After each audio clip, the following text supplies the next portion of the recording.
propels me, what drives me as a person. And what I found out was I really like helping people.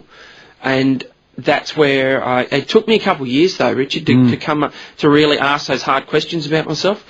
I went back into aviation and I absorbed myself into it again to help me through depression and things like that with being in a wheelchair suddenly. And I found that it wasn't fulfilling me enough, just working a 9-to-5 job. I had some extra juice there that could be squeezed out of me, but I didn't know how it was going to come out. And when I came up with this idea, I went past a traffic accident in October last year, and it was close to a 21st birthday party I was going to for a friend. And when I got to the party, it was very sombre mood. Everyone was wondering when someone was going to walk in and say that was young Steve-O or that was young Rachel. And it was horrible. For the first 3 hours of the party, no one was having a good time at all. And I thought, if someone does walk through and says some bad news, we're all going to be brought together. There's 60 guests. We're going to be brought together. We haven't met a lot of each other. We don't know each other. But we're going to be brought together in that trauma. We're going to consult each other and help each other at the time. And then we're going to go back to various parts of South Australia and interstate.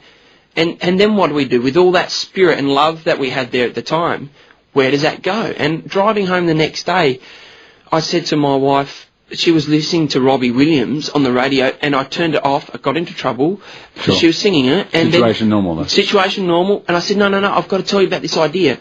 And that's when I come up with the idea about having it on a website and being able to visit that when it suits you and interact when it suits you and help someone out. Yeah. And that's where I come up with the idea. I think it's a killer. The website you can go to, imthinkingofyou.com.au. The website won't be live until the end of this month? August 30th. Oh, right, that's very exciting. But you'll see things there if you go to it. So it's probably the sort of thing you can go to and then keep in your bookmarks and go to later on. You'll read more detail about it. If you want to get some more information about it, there is a button there to click on Keep Me Informed. Whack your email address in. I'll have that sent to me personally, and I'll be able to keep you informed with upcoming events with the website. So I think it's such a great idea, and obviously one that you felt personally, and like a lot of great ideas, it comes just from that flash of inspiration, suddenly putting all the things together. You know, the other part, and we don't have a lot of time, but the other part that I wanted to talk about is people might be interested to know you were doing stand-up comedy, and then following the accident, you're still doing stand-up comedy. I am. I get free. If I walk on stage and I've been wearing the same pair of shoes for a long time and then I change shoes, I'm aware of it. I'm a little bit uncomfortable. I'm like, different shoes, feels a bit different. What was it like to go on stage for the first time in a chair, not standing? Absolutely. It took me a long time to come up with the material that I felt comfortable with doing. Because you felt you had to discuss the fact that you're in a chair as part of your stand-up? Yeah, absolutely. It's very confronting. Yep.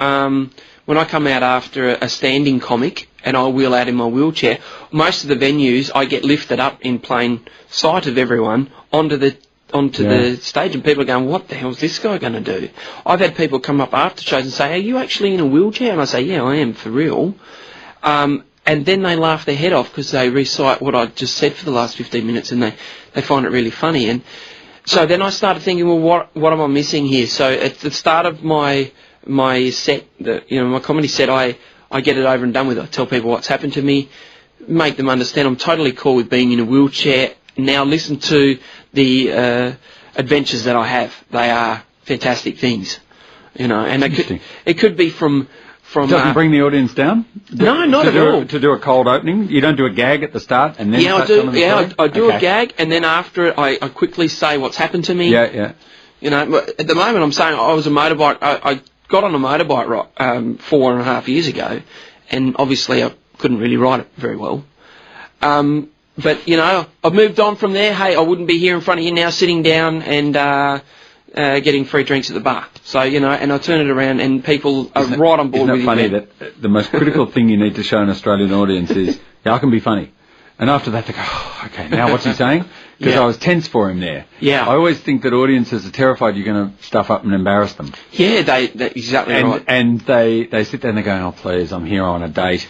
And it's Saturday night, and you know what? The whole date will either go well or not, depending on if you're funny. So can you not stuff up and embarrass us? Yeah, don't fail. Don't fail, please. Yeah. Because as a nation, I think we automatically think we're going to fail. I think that was what was behind